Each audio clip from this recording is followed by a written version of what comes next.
there's sort of a progression from First Class through Days of Future Past that naturally climaxes with Apocalypse, and where we find ourselves at the end of this.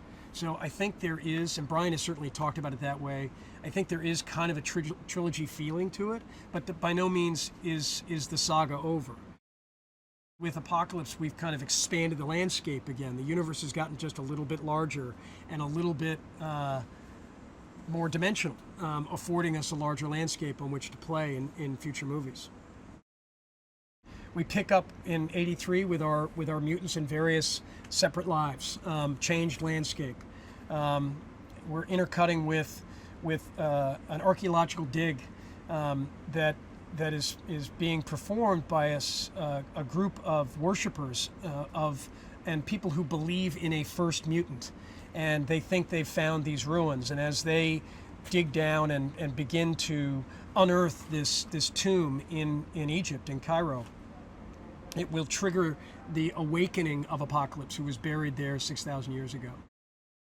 You know, there's a very vulnerable part of Apocalypse's plan, which is the transference of his, I guess you'd call it his essence, his being, into new forms. That's part of how he has survived so long. And in so doing, he actually accumulates the power of the person he transfers into.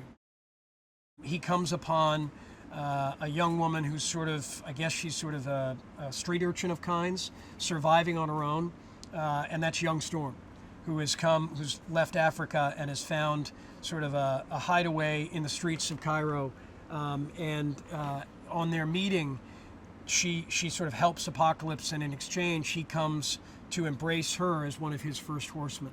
And in each case, he sort of remakes them, courtesy of his powers, into a kind of heightened, more powerful version of themselves. And so she is the first one that he recruits. He's really grown into, I guess, Charles's, kind of right-hand man, but in a more self-sufficient way, and becomes critical, obviously, once Charles is kidnapped, as one of the key figures who will set about his rescue and ultimately help defeat Apocalypse. We find her living kind of in the fringes, in the shadows. Unlike everybody else who, Charles, who is so celebratory about the world transformed, she's suspicious. She doesn't trust the superficial progress that's been made. And actually, we see her seeking out mutants in distress, who need help, who are still being persecuted or exploited, and sort of a warrior in her own right now, marching on her own path, no longer Eric's or Charles's, but her own. Part of what I love about these characters is they are locked together. There is an undeniable bond between Raven and Eric, even as they're estranged, even as they've chosen different paths. This is a family, and she has an attachment to him and a caring for him that provokes her into action, provokes her into reconnecting with other family members she's lost, and really leads to her sort of evolution, by the end of the story, into somebody who needed to believe she really didn't care or couldn't care, and yet by the end we know really does and has embraced that role. We all fell in love with Quicksilver in the last film, and we wanted to find a unique and interesting way to reintroduce him to this one, but also needed to find a way to kind of take his powers, his use of them, and that set piece further.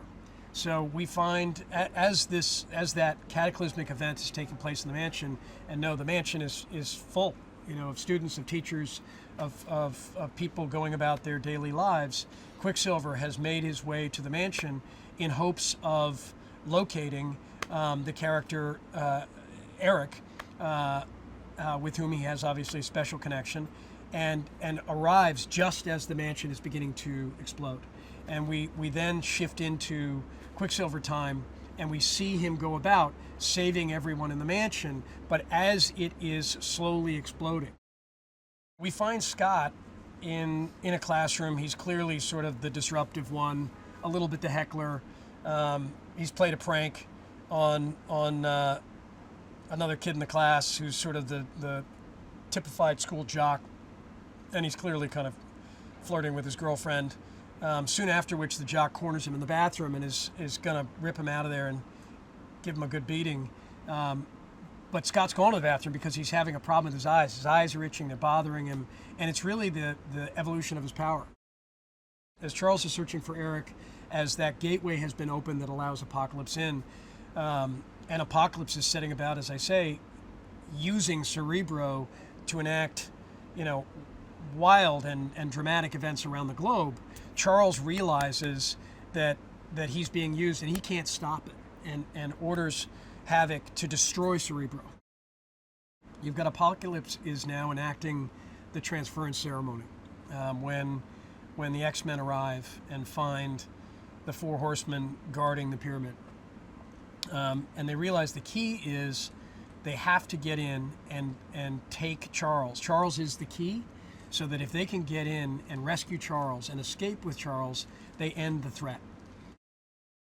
As the physical battle is taking place between Apocalypse and the mutants who are fighting on the outside, that Charles begins to engage in a mental battle with Apocalypse in a virtual space. Cinematically, Bryan's instincts are superb. He's got an incredible instinct for the camera and how to tell these stories visually, which I think is so important, but it's married with, a core dramatic instinct. And part of what's been exciting about this one for all of us is not only is it bigger and is it more kind of spectacular, is it more scale, but it's the most dramatically intense of all the films we've made, by virtue of the ways in which the story challenges our characters on such core levels. And again, luckily, we have what I think is the best cast you could hope to assemble for something like this.